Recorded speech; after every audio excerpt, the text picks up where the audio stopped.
सम्मानित अतिथिगण, स्वतंत्रता सेनानियों के परिजन, जिला प्रशासन के अधिकारी, पत्रकार मित्रों और मेरे प्यारे प्यारे बच्चों को 77 गणतंत्र दिवस के इस गौरवशाली अवसर पर आप सभी को बहुत बहुत बधाई।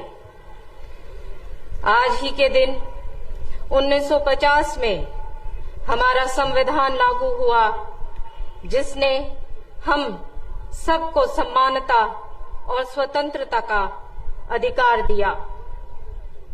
बाबा साहेब डॉक्टर भीमराव अंबेडकर और उन सभी स्वतंत्रता सेनानियों को, महात्मा गांधी, नेताजी सुभाष चंद्र बोस, सरदार पटेल को कोटि कोटि नमन, जिनके बलिदान से आज हम सब स्वतंत्र हैं। भारत आज मिसाइल से आगे बढ़कर चंद्रयान, साउथ पोल पर उतरने वाले पहला देश है। सूर्ययान और मंगलयान तक पहुंच गया है।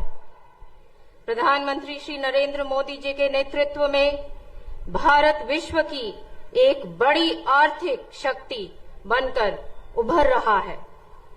मुझे ये कहते हुए गर्व महसूस होता है कि भारतीय सेना का हर 10वां जवान हरियाणा से है। सरकार द्वारा शहीदों के परिवारों के लिए एक्स ग्रेशिया पेमेंट बढ़ाकर 1 करोड़ रुपया की गई है और अग्निवीरों के लिए 10% रिजर्वेशन सुनिश्चित किया गया है।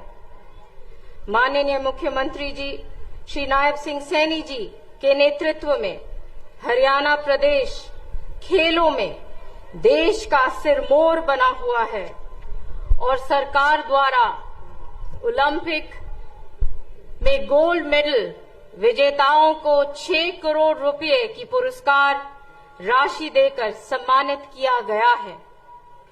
हरियाणा सरकार की अनोखी पहल फैमिली पहचान पत्र के माध्यम से लोगों को घर बैठे सरकारी योजनाओं का लाभ मिल रहा है। सरकार द्वारा 70 वर्ष से अधिक आयु के बुजुर्गों को 5 साल तक मुफ्त इलाज और किडनी पेशेंट्स को फ्री डायलिसिस दी जा रहे हैं। प्रधानमंत्री और मुख्यमंत्री आवास योजना के तहत हजारों परिवार को छत और प्लॉट दिए गए हैं और पंचायती भूमि पर बने 500 वर्ग गज तक के मकानों पर लोगों को मालिकाना हक दिया गया है। हरियाणा 24 फसलों की एमएसपी पर खरीद करने वाला लीडिंग स्टेट बन चुका है, जिसके तहत 48 घंटे में सीधे खाते में भुगतान किया जाता है और हरियाणा में गन्ने का 415 रुपए प्रति क्विंटल का मैक्सिमम प्राइस दिया जा रहा है। मुझे गर्व होता है ये कहते हुए, हरियाणा सरकार द्वारा मेरा पानी मेरी विरासत और नहरों के स्ट्रेंथनिंग से हर टेल तक पानी पहुंचाने का फैसला लिया गया है और 1000 रिचार्ज वेल्स के निर्माण की मंजूरी दी है, जिससे 8000 एकड़ सबमर्ज्ड लैंड बेनिफिट होंगे और कैनाल नेटवर्क के मॉडर्नाइजेशन और 152 चैनलों का रिहैबिलिटेशन किया जा रहा है। हर उपलब्ध पानी की बूंद का उपयोग करने के लिए 27 एसटीपी से ट्रीटेड वेस्ट वाटर का उपयोग सिंचाई के लिए किया जा रहा है और 18 प्रोजेक्ट्स पर काम पूरा हो चुका है। प्रति बूंद अधिक फसल पहल के तहत माइक्रो इरिगेशन को 85% तक सब्सिडी के साथ बढ़ावा दिया जा रहा है। सरकार ने पहली बार नदियों की सिल्ट निकालने और पंप्स और मोटर्स की अवेलेबिलिटी की एफिशिएंसी के प्रयोग करके वाटर लॉगिंग को इफेक्टिव ढंग से कंट्रोल किया है। हमारे प्रयासों की वजह से ये नतीजे आय की 6th नेशनल वाटर अवार्ड 24 के तहत हरियाणा को 3rd बेस्ट स्टेट के रूप में माननीय प्रेसिडेंट मुर्मू जी ने हमें नवाजा।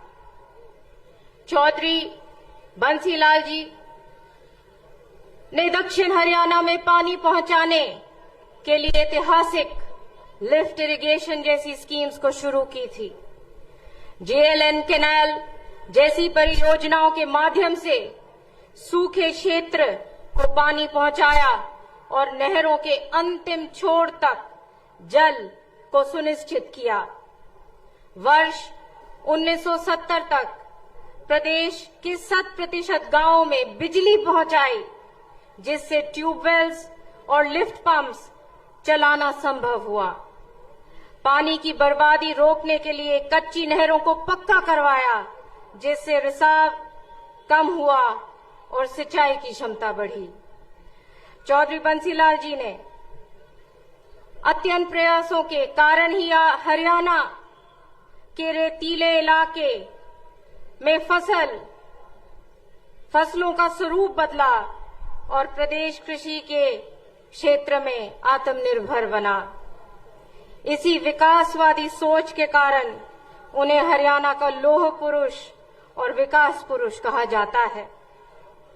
माननीय प्रधानमंत्री जी के अत्यंत प्रयासों की वजह से हमारे मातृशक्ति को और भी सशक्त करने के लिए महिलाओं को पंचायती राज में 50% रिजर्वेशन दिया है और महिलाओं के इकोनॉमिक अपलिफ्टमेंट के लिए निरंतर सहायता प्रदान की जा रही है। हरियाणा सरकार द्वारा 4000 आंगनबाड़ी केंद्र को प्ले स्कूल में अपग्रेड किया गया है और बच्चों को न्यूट्रिशियस फूड दिया जा रहा है और सरकार ने 50% आंगनबाड़ी कार्यकर्ताओं को सुपरवाइजर्स के पद पर प्रमोट करने का निर्णय लिया है। सरकार के प्रयासों के कारण लिंग अनुपात 871 से बढ़कर 923 हो गया है। हर जिले में वन स्टॉप सेंटर सखी ऑपरेट किए जा रहे हैं, जिससे अब तक लगभग 55,000 महिलाओं को लाभ पहुंचाया गया है।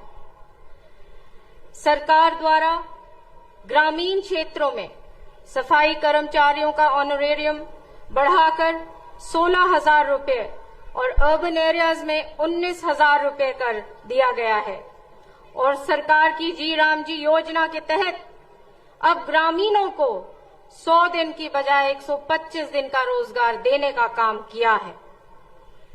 सरकार द्वारा हर जिले को नेशनल हाईवे से जोड़ा गया है, जिससे गुरुग्राम मेट्रो और RRTS प्रोजेक्ट से यात्रा आसान होगी। हमें आने वाली पीढ़ी के लिए एक सशक्त और विकसित भारत का निर्माण करना है। आइए हम सब मिलकर देश और प्रदेश को स्वच्छ, स्वस्थ और खुशहाल बनाने का संकल्प लें। And in the end, I quote the great saint and revolutionary Swami Vivekananda, "Arise, awake, and stop not till the goal is reached." Jai Hind, Jai Haryana.